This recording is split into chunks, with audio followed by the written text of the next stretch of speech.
Kakakku menggodaku. Suami dan anak-anakmu mana? Oh, iya. Orang tuaku tertawa. Namaku Rina. Aku anak kedua dari 3 bersaudara. Kakakku yang pertama bernama Dewi, dan adikku yang bungsu bernama Fajar. Kami tumbuh di keluarga yang tampak bahagia dari luar, tapi setelah dewasa, semuanya berubah menjadi sesuatu yang bahkan sulit aku ceritakan tanpa menahan air mata. Hari itu, aku pulang ke rumah orang tuaku setelah hampir 2 tahun tidak bertemu. Aku membawa hadiah kecil untuk mereka, berharap suasana akan hangat seperti dulu. Tapi begitu aku melangkah ke ruang tamu, aku tahu sesuatu tidak akan berjalan seperti yang aku bayangkan. Kakakku, Dewi, duduk di kursi panjang bersama papa dan mama. Mereka tertawa. Saat aku datang, mama menatapku dengan senyum tipis, tapi Dewi justru menatapku dengan pandangan aneh, seolah dia sudah menyiapkan sesuatu. Akhirnya muncul juga, Rina, katanya dengan nada tinggi, seolah sedang menyindir. Gimana? Suami dan anak-anakmu mana? Oh, ya, aku lupa, kamu kan masih sendiri. Ruangan langsung hening. Aku merasakan darahku mendidih. Papa menahan tawa, tapi akhirnya ikut terkekeh. Mama pun tertawa kecil sambil menutupi mulutnya. Aku berdiri di sana, mencoba menelan rasa malu yang tiba-tiba membanjiri dadaku. Aku datang cuma mau lihat kalian, kataku lirih. Tapi Dewi tidak berhenti di situ.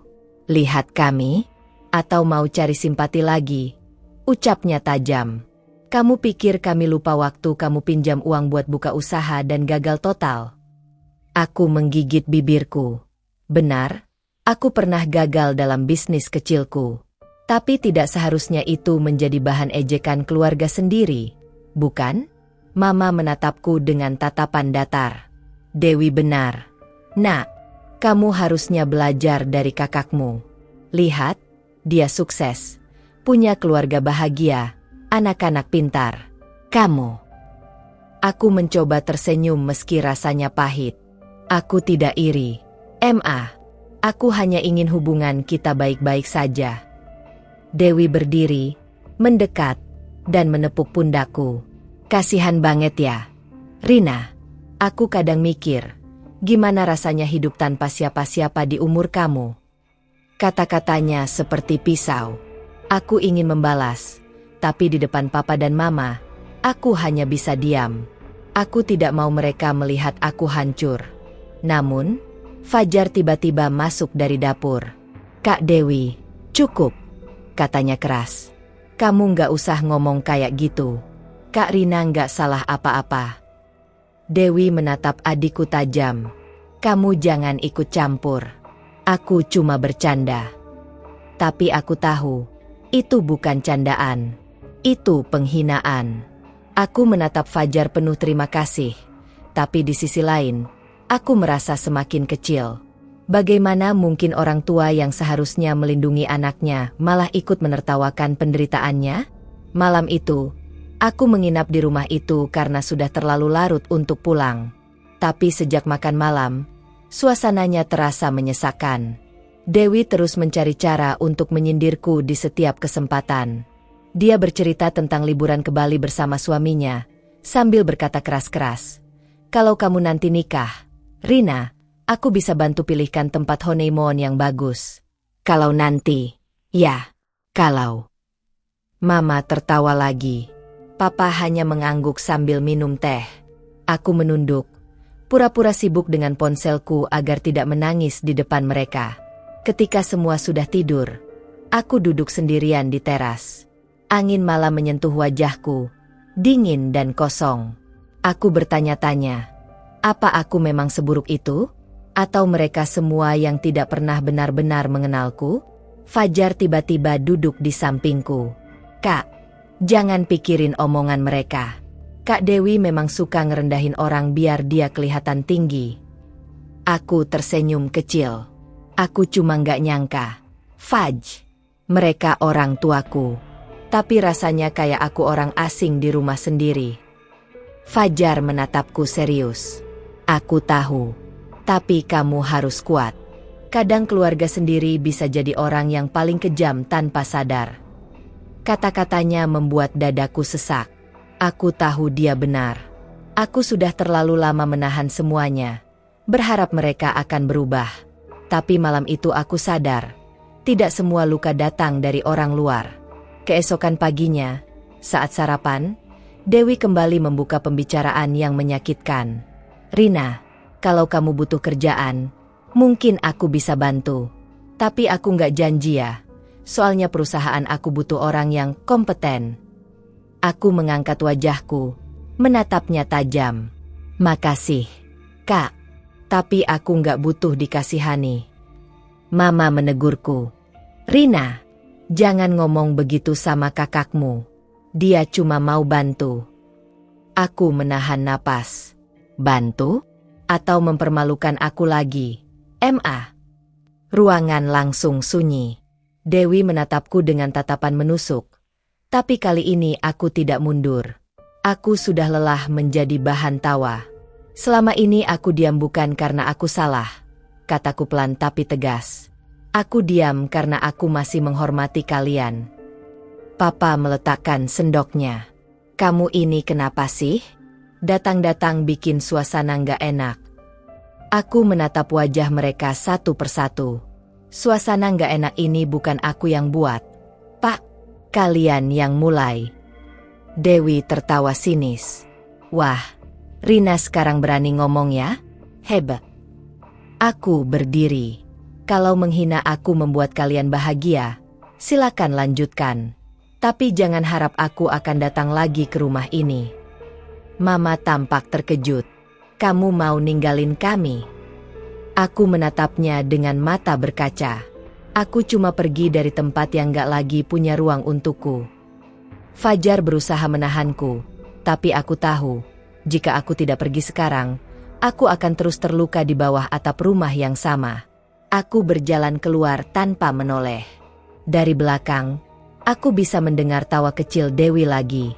"Lihat kan, Ma, Pak, selalu drama." Tapi aku tidak lagi peduli. Karena untuk pertama kalinya, aku memilih diriku sendiri. Aku berjalan tanpa tujuan malam itu. Jalanan sepi, hanya suara serangga dan hembusan angin yang menemani langkahku. Aku tidak tahu kemana harus pergi. Tapi yang pasti aku tidak bisa kembali ke rumah itu lagi. Rumah yang seharusnya jadi tempat berlindung, kini terasa seperti penjara emosi. Aku berhenti di depan taman kecil dekat pasar. Duduk di bangku kayu yang dingin, aku menatap langit yang gelap. Di sana, tidak ada bintang. Sama seperti hidupku malam itu, gelap dan tanpa arah. Ponselku bergetar. Pesan dari Fajar masuk. "Kak, aku minta maaf atas semua yang terjadi. Aku bakal ngomong sama Mama dan Papa besok." Aku menatap pesan itu lama, tapi aku tidak membalas. Aku terlalu lelah untuk bicara. Aku hanya menatap layar kosong, sambil bertanya-tanya apakah aku salah karena akhirnya melawan?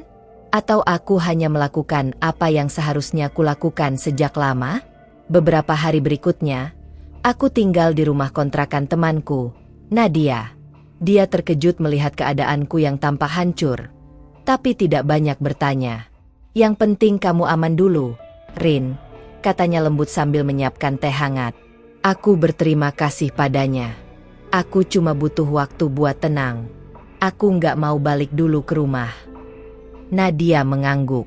Keluarga bisa jadi tempat paling dingin kalau cinta di dalamnya udah mati. Kalimat itu menancap dalam di pikiranku. Hari demi hari, aku mulai menulis diari. Aku menulis tentang rasa kecewa, tentang Dewi, tentang orang tuaku, dan tentang diriku sendiri. Setiap kalimat terasa seperti luka yang akhirnya bisa bernapas. Suatu sore, Fajar datang ke kontrakan. Wajahnya letih, matanya merah. "Kak, aku udah coba ngomong sama mereka, tapi Mama masih nyalahin kamu. Katanya kamu terlalu sensitif."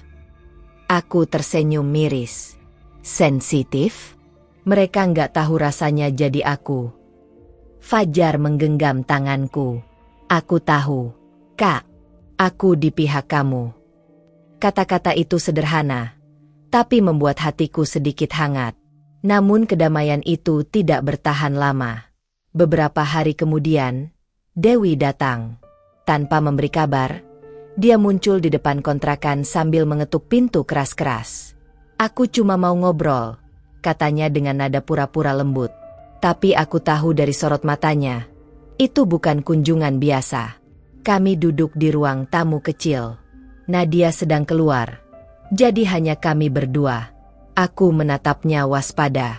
Ada apa, Kak? Dia tersenyum sinis.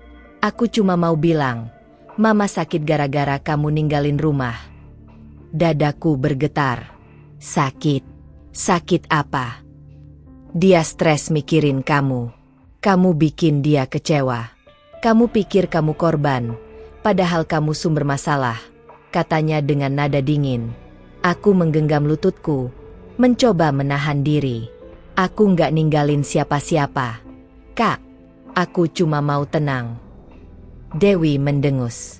Tenang? Kamu selalu lari dari masalah. Nggak heran suamimu dulu juga ninggalin kamu. Aku terdiam. Kata itu menyentakku. Dia tahu betul betapa aku berjuang melupakan masa lalu itu. Tapi dia sengaja menggali luka lama. Aku menatapnya tajam. Kamu bahagia ya, Kak, kalau aku terluka? Dia tersenyum dingin. Aku cuma jujur. Kamu terlalu lemah untuk dunia ini. Aku berdiri. Kalau kamu cuma datang buat menghina, silakan pergi. Dewi berdiri juga, menatapku dengan mata menyipit. Kamu pikir kamu bisa hidup tanpa keluarga? Cepat atau lambat, kamu bakal datang lagi ke rumah, minta maaf. Aku tidak menjawab. Aku hanya memalingkan wajah. Aku tidak akan memberi dia kepuasan melihatku hancur lagi. Setelah dia pergi, aku menangis diam-diam. Tapi kali ini, bukan karena marah. Aku menangis karena sadar. Aku sudah benar-benar kehilangan keluargaku. Malam itu, Nadia pulang dan memelukku tanpa bicara. Aku hanya bisa bersandar di bahunya. Aku capek, Nat, bisikku. Dia mengusap rambutku. Kamu kuat, Rin. Orang kuat pun bisa lelah. Tapi jangan biarkan mereka membuat kamu lupa siapa dirimu. Kata-kata itu menenangkanku. Untuk pertama kalinya, aku merasa dilihat bukan karena kesalahanku, tapi karena aku manusia. Beberapa minggu berlalu, aku mulai bekerja di toko buku kecil dekat kontrakan. Aku suka suasana tenangnya, aroma kertas, dan senyum pelanggan. Aku mulai menemukan diriku kembali. Namun suatu hari, saat aku sedang merapikan rak, seorang wanita tua datang. Itu Mama. Tanganku gemetar. Aku hampir menjatuhkan buku di tanganku. Ma. Dia menatapku dengan mata yang tak lagi sekeras dulu. Kamu kelihatan kurusan, Rin. Aku tidak tahu harus berkata apa. Aku hanya menatapnya. Takut kalau ini hanyalah mimpi. Mama menarik napas panjang. Aku salah. Suara itu pelan, nyaris tak terdengar. Aku nggak seharusnya ikut tertawa waktu Dewi menghina kamu. Aku merasakan air mataku mengalir. Kenapa baru sekarang, Ma? Dia menunduk. Karena baru sekarang Mama sadar. Yang paling peduli sama Mama justru kamu. Aku tidak bisa menahan diri lagi. Aku memeluknya erat. Untuk pertama kalinya setelah sekian lama, aku merasakan pelukan yang tulus dari seorang ibu. Tapi kebahagiaan itu kembali diuji ketika Papa menolak menemui aku. Dia masih marah, kata Mama. Tapi aku akan pelan-pelan lembutkan hatinya. Aku hanya mengangguk. Aku tidak ingin memaksa. Aku sudah belajar bahwa cinta tidak bisa dipaksa, bahkan dalam keluarga sendiri. Beberapa minggu kemudian, kabar buruk datang. Dewi dan suaminya sedang dalam proses cerai. Aku tidak tahu harus merasa apa. Bagian dari diriku ingin berkata, itulah karma, tapi bagian lain merasa iba. Aku tahu bagaimana rasanya kehilangan Fajar menelponku malam itu. Kak Dewi depresi. Dia nggak mau ketemu siapapun kecuali kamu. Aku terdiam lama. Semua kenangan buruk terputar lagi di kepalaku.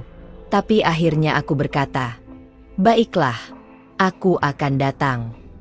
Ketika aku tiba di rumah Dewi, dia tampak rapuh. Tidak seperti sosok angkuh yang dulu sering menghinaku. Matanya bengkak, wajahnya pucat. Dia menatapku dan langsung menangis. Rina, maaf. Aku jahat banget sama kamu. Aku hanya duduk di sampingnya, menggenggam tangannya. Sudah, Kak. Aku udah maafin sejak lama. Dia menatapku dengan air mata yang tak henti mengalir. Aku iri sama kamu. Karena kamu bisa tetap berdiri meski semuanya ninggalin kamu. Aku terdiam. Kata-kata itu seperti kejujuran pertama yang pernah keluar dari mulutnya. Hari itu, untuk pertama kalinya, kami berbicara tanpa sindiran, tanpa perbandingan. Hanya dua saudara yang pernah saling melukai, kini mencoba saling menyembuhkan. Malam itu, sebelum aku pulang, Dewi memelukku. Terima kasih udah datang, katanya lirih. Aku pulang dengan hati yang aneh, campuran antara lega dan haru. Hidup ini memang aneh. Kadang, luka dari keluarga sendiri bisa sembuh justru karena luka yang sama. Beberapa bulan berlalu, hubungan kami perlahan membaik. Mama sering menelpon, Papa mulai melunak, dan Fajar tetap jadi penengah yang bijak. Aku masih tinggal sendiri, tapi kali ini bukan karena aku diusir. Aku memilih sendiri, bukan kesepian, tapi kebebasan. Dan setiap kali aku melewati taman tempat aku dulu menangis malam itu, aku tersenyum. Karena di sanalah, aku kehilangan segalanya dan menemukan diriku yang baru. Beberapa bulan kemudian, hidupku terasa lebih tenang dari sebelumnya. Aku mulai terbiasa menjalani hari tanpa beban masa lalu yang terus menghantui. Toko buku tempatku bekerja semakin ramai, dan aku perlahan-lahan merasa berguna lagi. Setiap pelanggan yang tersenyum ketika aku membantu mereka, rasanya seperti potongan kecil penyembuhan yang menempel di hatiku. Suatu pagi, aku mendapat surat dari Papa. Tulisan tangannya masih sama seperti dulu, tegas. Tapi kali ini ada getaran lembut di balik setiap hurufnya.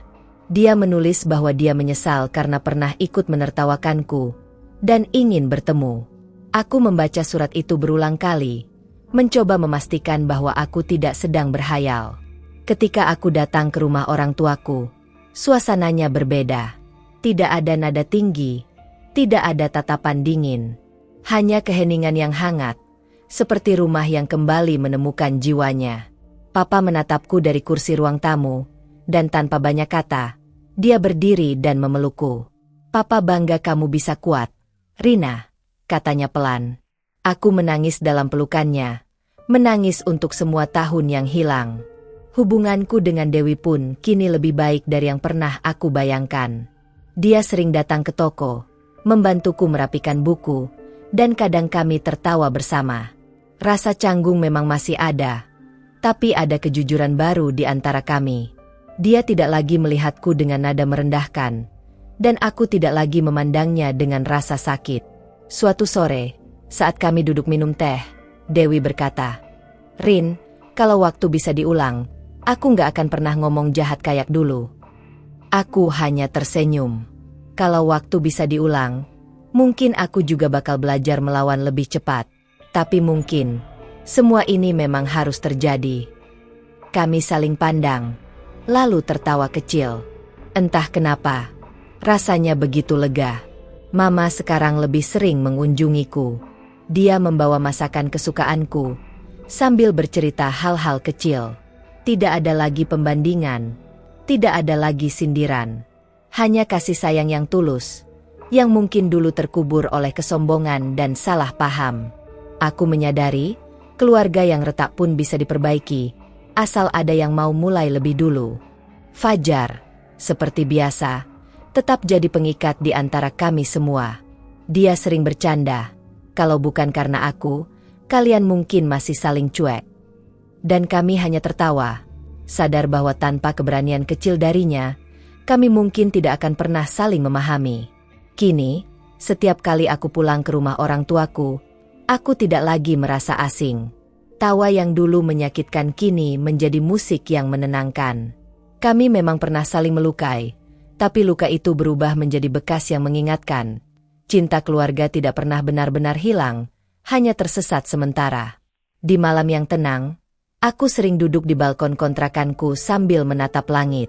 Dulu aku merasa sendirian di bawah langit itu, tapi sekarang aku tahu, aku tidak pernah benar-benar sendiri.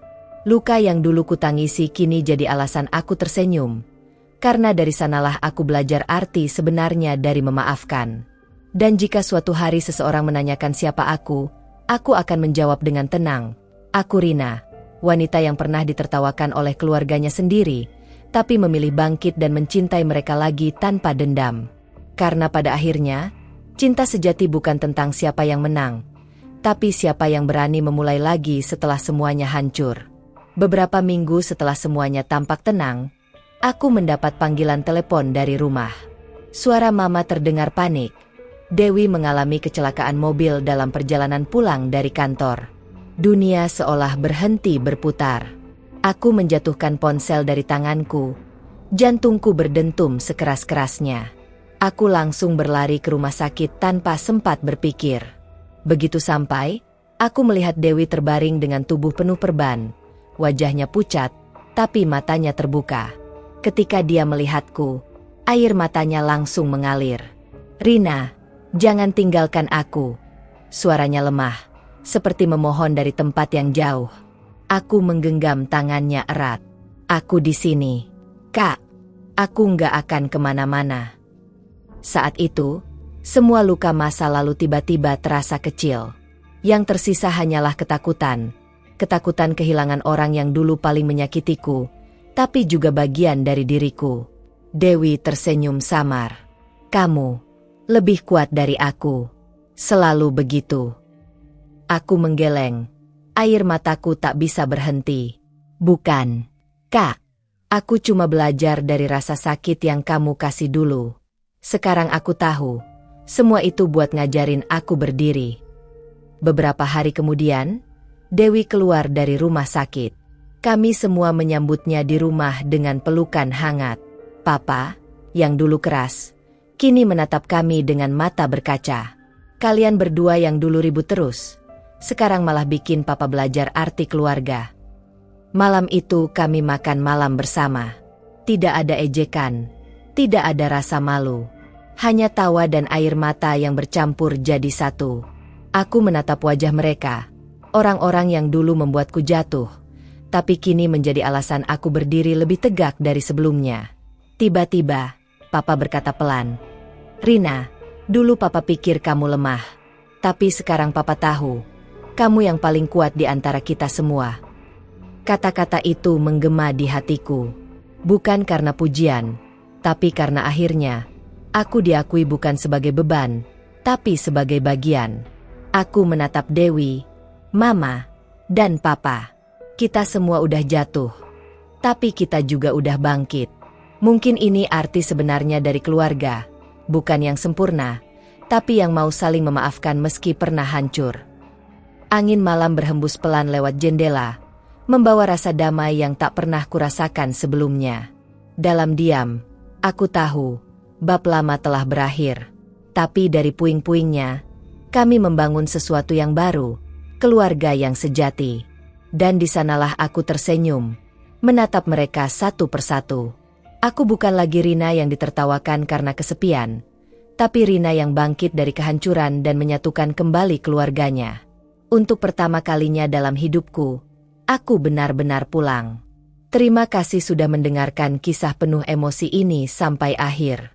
Jika kamu merasakan setiap luka, air mata, dan kekuatan dalam cerita Rina hari ini, jangan lupa untuk tekan tombol suka, like, sebagai bentuk dukunganmu. Tulis juga di kolom komentar apa bagian cerita yang paling menyentuh hatimu. Kami ingin tahu pendapatmu dan berbagi perasaan bersama. Dan yang paling penting, bergabunglah dengan keluarga kami di channel ini dengan cara menekan tombol subscribe dan mengaktifkan lonceng notifikasi, supaya kamu nggak ketinggalan kisah-kisah dramatis, penuh pelajaran hidup, dan kejutan emosi berikutnya. Karena di setiap cerita, selalu ada makna, dan kamu adalah bagian terpenting dari perjalanan kami. Sampai jumpa di kisah selanjutnya.